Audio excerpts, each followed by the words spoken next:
The black cleaning lady rushed the millionaire's daughter to the hospital, blood dripping onto the Italian marble as the 5-year-old girl convulsed in Regina's arms. The $16 million mansion had never witnessed such urgency. "Call an ambulance. Now!" Regina shouted, her voice echoing through the empty corridors of the Harrison estate. But there was no time to wait. Little Isabella was turning purple, and every second counted. Regina Santos, 42, had been working as a cleaning lady in that house for only 3 months. A single mother of 2, she never imagined that his first aid knowledge, learned when his own son nearly died of asthma, would save the life of his richest man in town's daughter. Without hesitation, Regina picked up Isabella and ran to her old rusty pickup truck parked at the back of the property. The contrast was brutal, a black woman from the suburbs carrying the blonde heiress to an estimated $200 million fortune. At the hospital, doctors rushed to receive the child while Regina, her uniform stained with blood, shouted vital information. She had a seizure. It lasted 3 minutes. She was conscious before she passed out. Outside the emergency room, Regina trembled as she realized the gravity of what had happened. She had left her post, used his personal car, and made decisions about his boss's daughter without authorization. In any normal company, this would be grounds for immediate dismissal. What Regina didn't know was that David Harrison, CEO of the country's largest construction company, was stuck in a board meeting when he received the desperate call from a hospital. For the first time in 10 years, he canceled everything and rushed to find her daughter. When David arrived at the hospital and saw Regina sitting in the hallway, a simple woman who had risked everything to save Isabella, something inside him broke in a way that would change his outlook forever. But there was something no one knew about Regina, a secret she had kept for years that made her gesture even more meaningful. And when David discovered the truth about her brave past, her gratitude would turn into something much greater.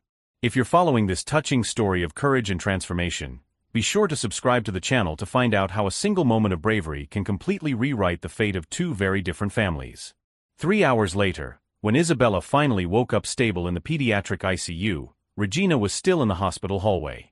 Her hands were shaking, not from fear, but from a controlled rage that had been building since she arrived. David Harrison came running down the hall, his $3,000 suit wrinkled and her face pale with despair. When he saw Regina sitting in the cheap plastic chairs of the waiting room, something in her eyes changed, a mixture of gratitude and confusion that she recognized immediately. "You saved my daughter," he said, his voice breaking. "How can I thank you?" Regina stood up slowly, wiping away the tears she had been holding back for hours. "I just want to know if she's going to be okay, Mr. Harrison."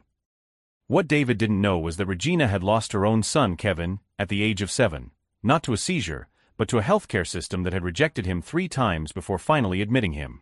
Too late. The irony of saving a millionaire's daughter when he couldn't save his own son ate away at her like acid.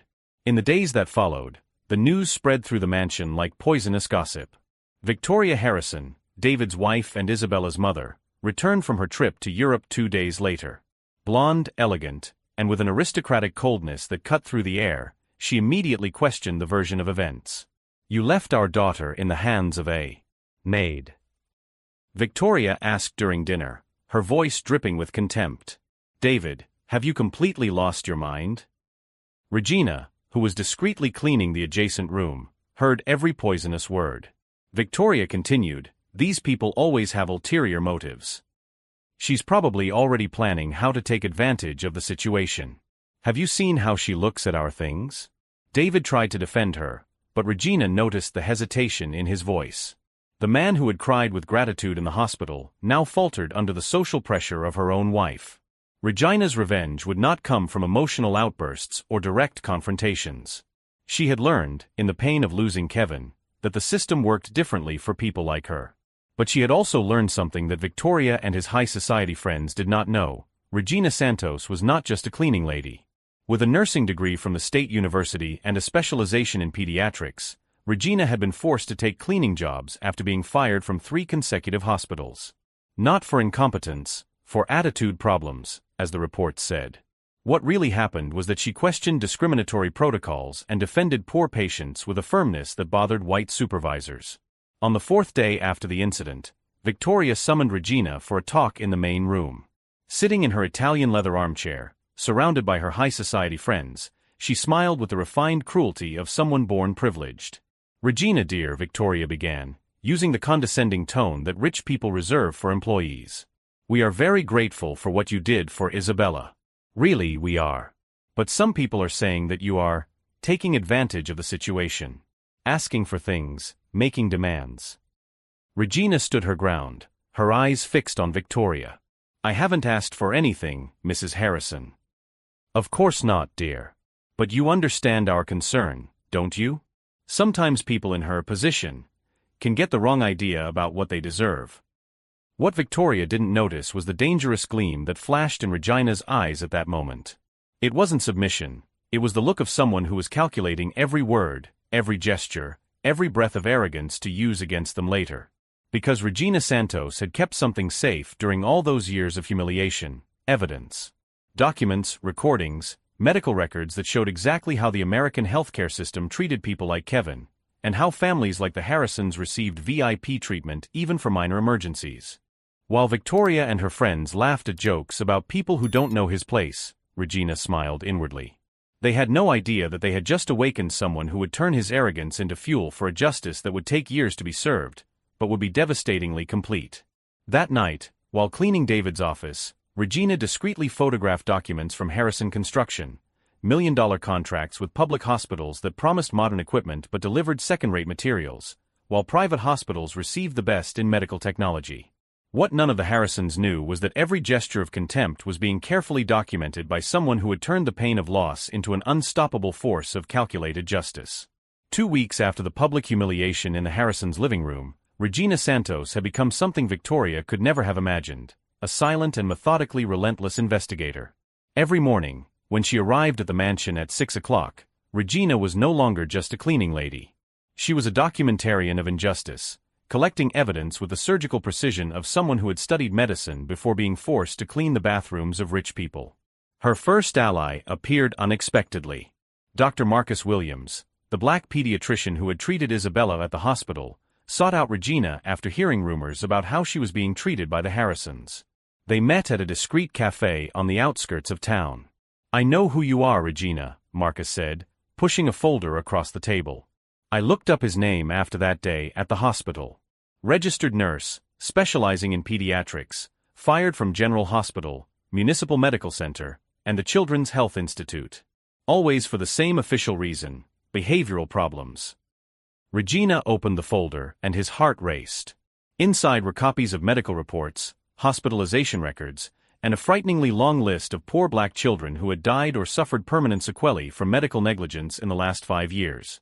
"Behavioral problems," Marcus repeated bitterly, "because you questioned why children like Kevin were left waiting while the children of donors like Isabella received VIP care. Do you have any idea how many lives could have been saved if there were more people like his in hospitals?" What Marcus revealed next made Regina's blood run cold. David Harrison wasn't just the CEO of a construction company. He was a member of the board of directors of 4 hospitals in the region, including the one where Kevin had died. More than that, Harrison Construction had million-dollar contracts to modernize hospital equipment that often arrived defective or with lower specifications than promised.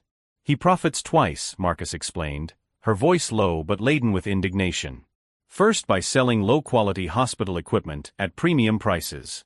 Then, as a board member, he votes to approve those same contracts. It's a medical corruption scheme that kills poor children and enriches families like the Harrisons."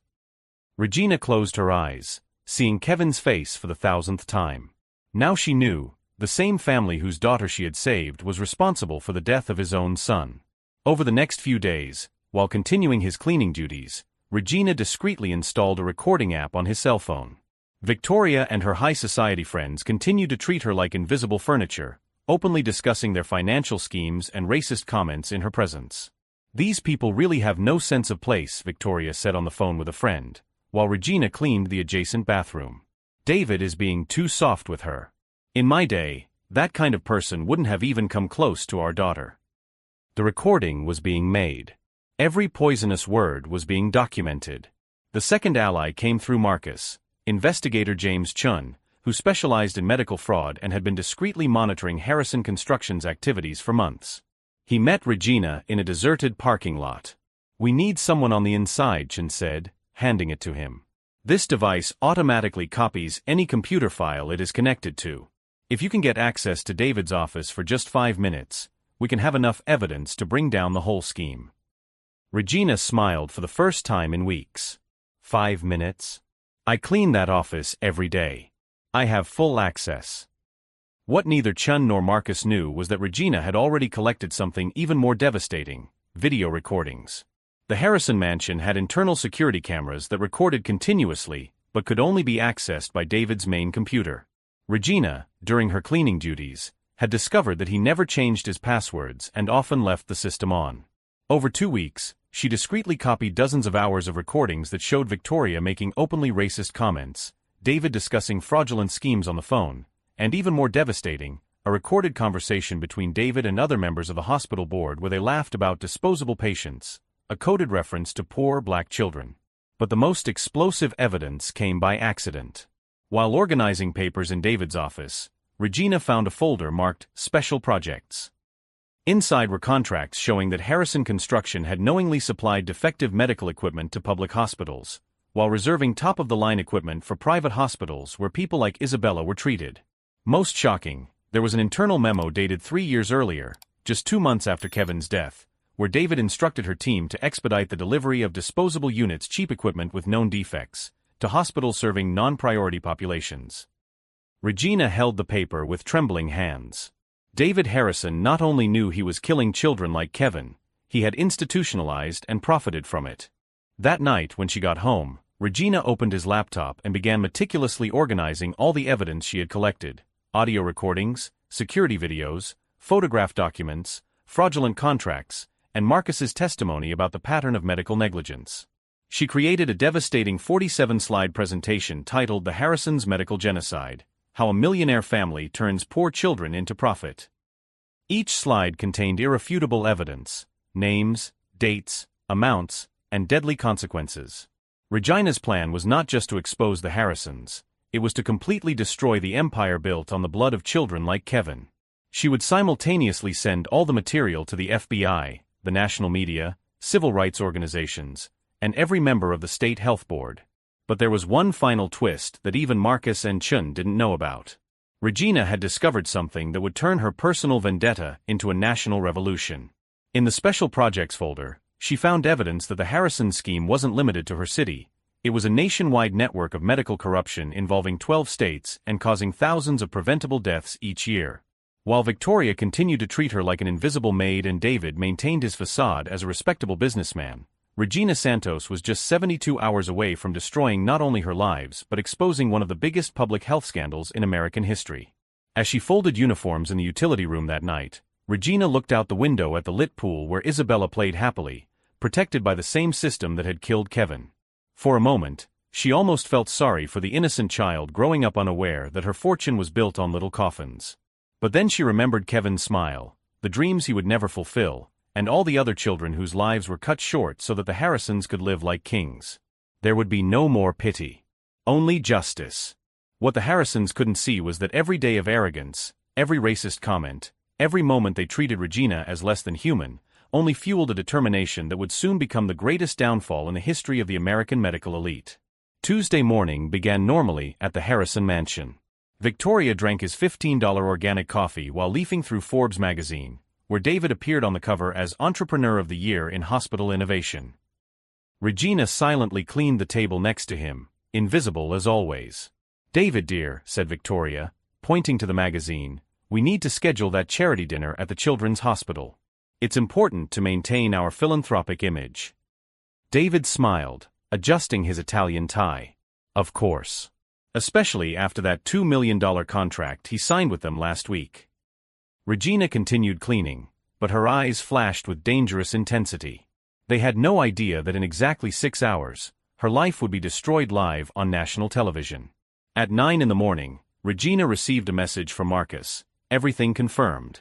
The FBI, the press, and the district attorney's office are ready. At 3 o'clock sharp, you press the button. The button was literal. Regina had created a website called The Truth About the Harrisons that was scheduled to go live simultaneously on 12 different platforms. 47 slides of irrefutable evidence, 123 scanned documents, 16 audio recordings, and 24 security videos showing David and Victoria at his most cruel and racist. At 2:45 p.m., David was in a board meeting at the Municipal Children's Hospital, the very one where Kevin had died. In the room, 12 board members were discussing the approval of more economical equipment from Harrison Construction. "Gentlemen," David said confidently, "our company has always prioritized efficiency and economy to maximize care for a greater number of patients." At exactly 3 o'clock, every board member's cell phone began to ring simultaneously.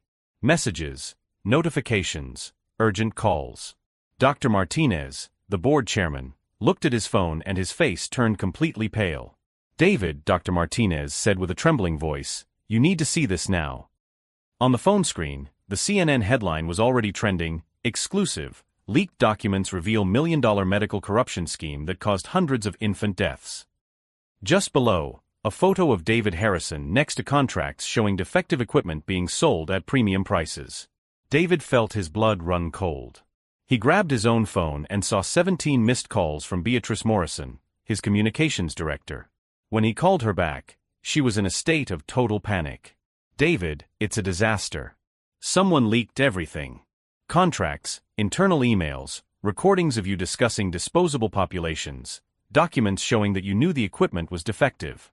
The company's stock has already dropped 40% in 15 minutes." Meanwhile, at the mansion, Victoria watched herself on television in horror. A security recording from his own home showed her saying, "These people really have no sense of place. David is being too soft on her. In my day, this kind of person wouldn't have even come close to our daughter." The CNN anchor explained, the recordings were provided by an anonymous source who had access to the residence's internal security cameras. Victoria Harrison, the CEO's wife, appears making multiple racist comments about the employee who saved her daughter. Regina was in the backyard, pretending to water the plants, but watching everything through the window. Victoria was yelling at someone on the phone, "How is this possible? Who had access to our cameras? Sue him. Sue everyone." The third bombshell exploded when the FBI arrived at Harrison Construction headquarters with search and seizure warrants. David, who had rushed out of the hospital meeting, arrived to find federal agents carrying boxes of documents and computers. Agent Sarah Collins, leader of the operation, showed him the warrant. "David Harrison, you are under investigation for federal medical fraud, corruption, cartel formation, and manslaughter. We have evidence that her company knowingly supplied defective equipment that resulted in the deaths of at least 230 children in the last 5 years. This is absurd." David shouted, but her voice faltered when the agent showed her own memo, the one Regina had photographed, where he instructed to expedite the delivery of disposal units to non-priority populations. The fourth bombshell was the most devastating. Dr. Marcus Williams called a press conference at the Municipal Children's Hospital. Beside him stood the parents of 115 children who had died due to equipment failures from Harrison Construction. Kevin Santos was 7 years old when he died because the pediatric ventilator supplied by Harrison Construction had a faulty alarm system, said Marcus, holding Kevin's photo. Her mother, Regina Santos, works as a cleaner in the home of the family that profited from her son's death. Today, thanks to her courage, the truth has finally come to light.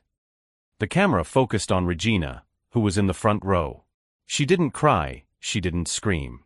She just looked directly into the lens and said with absolute calm, "My son Kevin died at the age of 7 because defective equipment was sold as if it were top quality. For 3 years, I cleaned the house of the people who profited from her death. Today, justice is not revenge. It is the truth being told." At the mansion, Victoria was having a complete nervous breakdown. Her high society friends began canceling appointments, the golf club temporarily suspended his membership, and Isabella came home from school crying because classmates had seen videos of her mother making racist comments on the internet. David came home devastated. His company had lost 70% of its stock value, $6 million contracts had been canceled, and the board of directors had voted for his immediate removal as president. How did she do this? Victoria screamed, her eyes red from crying. How did a cleaning lady destroy our entire life? It was then that Regina appeared at the living room door, still in her uniform, but now with the posture of someone who had completely regained her dignity. "Because you underestimated me," she said, her voice firm and clear. "You believed I was just an ignorant cleaning lady. You never asked about her nursing training, about his years working in pediatrics, about his ability to understand exactly what you were doing to children like his son. David stared at her, finally understanding the magnitude of his own arrogance. You planned all this from day one. No, Regina replied calmly. I planned this from the day Kevin died because of equipment you knew was defective. I saved Isabella because I'm a nurse, because it's his oath to save lives. But exposing you? I did that because I'm the mother of a child killed by his greed. Victoria tried one last gambit. We can pay. Any amount you want. Regina smiled for the first time in years. You don't understand. This was never about money. It was about making sure no child dies the way Kevin did. The FBI already has enough evidence to prosecute not just him, but the entire national network of medical corruption. 143 hospitals, 12 states, thousands of lives saved. At that moment, the doorbell rang. It was reporters, curious neighbors, and ironically, lawyers offering their services to a couple who had just discovered they had more enemies than friends. Regina grabbed her purse, took one last look at the mansion where she had worked humbly while collecting evidence that would destroy an empire built on small coffins. Isabella will be fine, she told David before leaving. She's old enough to learn that privilege is not the right to kill poor people. And maybe when she grows up, she'll become the kind of doctor my son Kevin would have become. As Regina walked out of the mansion, his cell phone rang. It was Marcus. Regina, the Department of Health wants to hire you as a special consultant to overhaul the protocols for approving medical equipment. Salary of $150,000 a year, plus benefits. Regina looked back one last time. David was sitting on the marble steps of her $16 million mansion, his head in his hands, while Victoria yelled at lawyers on the phone. The Harrison empire had collapsed in less than 6 hours. Justice did not arrive with a loud bang. It arrived like a precise surgery, removing the cancer that killed innocent children while enriching soulless people. And Regina Santos, the underestimated cleaning lady, had been the scalpel that cut to the exact measure of truth. But there was one last revelation that even Marcus didn't know about. Something Regina had discovered in the final documents that would make the Harrisons' downfall even more complete than anyone could have imagined. 6 months later, Regina Santos walked the halls of the Department of Health as Special Advisor for Hospital Equipment Reform, earning $150,000 a year, 5 times more than she had earned cleaning the Harrisons' mansion. Her first official decision was to implement the Kevin Santos protocol in hospitals in 12 states. Medical equipment now underwent rigorous checks before installation, and public hospitals received the same quality of equipment as private institutions. David Harrison, meanwhile, was sitting in a rented one-bedroom apartment, her bank accounts frozen by the FBI and facing 423 federal charges. Harrison Construction had gone completely bankrupt, and he discovered in the worst possible way that rich friends disappear when the money runs out. Victoria went even further down the social ladder. Videos of his racist comments went viral. She was kicked out of all the city's exclusive clubs, and Isabella had to change schools 3 times because of the bullying she suffered due to her mother's actions. But the final revelation Regina had kept was the most devastating of all. In the documents in the Special Projects folder, her discovery was that the Harrison scheme was part of a nationwide conspiracy involving 27 CEOs of medical companies, 42 politicians, and 89 hospital administrators. The FBI used Regina's evidence to launch Operation SCAR, the largest medical corruption investigation in American history. In all, 163 people were arrested, 3 senators resigned, and the medical equipment approval system was completely overhauled. Dr. Marcus Williams, now director of the new Kevin Santos Children's Hospital, built with funds recovered from the companies involved in the scheme, sent a message to Regina: 547 children have been saved in the last 6 months thanks to the new protocols. Kevin would have been proud. Regina smiled as she read the message, sitting in his office overlooking the city. On the wall were 2 photos, one of Kevin holding a toy stethoscope, another of Isabella sending a drawing with the words, "Thank you for saving my life." The girl had discovered the truth about everything and wanted to thank him personally. David tried one last desperate move. He called Regina from a phone booth, his voice breaking. "I can testify against the other conspirators. Reduce my sentence. But I need you to confirm that I have shown remorse." Regina listened silently and replied with her characteristic calm, "David, I'm not going to help you reduce your sentence. But I'll give you something better, the chance to finally understand that some things in life cannot be bought, negotiated, or escaped. Responsibility is one of them. The call ended. David got her sentence: 25 years in federal prison. Isabella, now 8 years old, visited Regina in the hospital every Friday, helping to distribute toys to hospitalized children. The girl had become a passionate advocate for racial equality, teaching other children about social justice, an irony that even Regina could not have planned.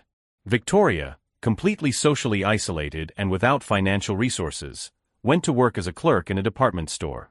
For the first time in his life, he experienced what it meant to be treated as lower class, a lesson in humility that came too late to repair the damage he had caused. Regina founded the Kevin Santos Institute for Medical Justice, an organization that investigated hospital negligence and ensured equal treatment for all children, regardless of their family's financial status. In his first public speech as director, Regina looked out at an audience of 500 people: doctors, politicians, journalists, and families who had lost loved ones to medical negligence. "My son Kevin died because people like David Harrison believed that some lives are worth more than others. Today we prove that true wealth is not in bank accounts, but in the courage to speak up when we witness injustice." The audience rose in a standing ovation that lasted 3 minutes. Regina's best revenge was not to destroy the Harrisons. It was to build a legacy that would save thousands of children like Kevin. She turned her pain into purpose, her humiliation into dignity, and her loss into victory for families she didn't even know. David Harrison tried to break a black woman from the suburbs, thinking she was just an ignorant cleaning lady. Regina Santos showed that underestimating someone based on prejudice is the first step toward self-destruction. Today, the name Kevin Santos is engraved at the entrance of 17 renovated public hospitals. The name David Harrison is only found in court cases and criminal records. True justice is not just punishing those who do wrong, it is ensuring that the mistake is never repeated. And Regina proved that sometimes an underestimated cleaning lady can clean up much more than just dirt. She can clean up an entire system of corruption. If this story of overcoming adversity and justice touched his heart, subscribe to the channel to discover more stories that prove that true strength comes from those who fight for others, not just for themselves.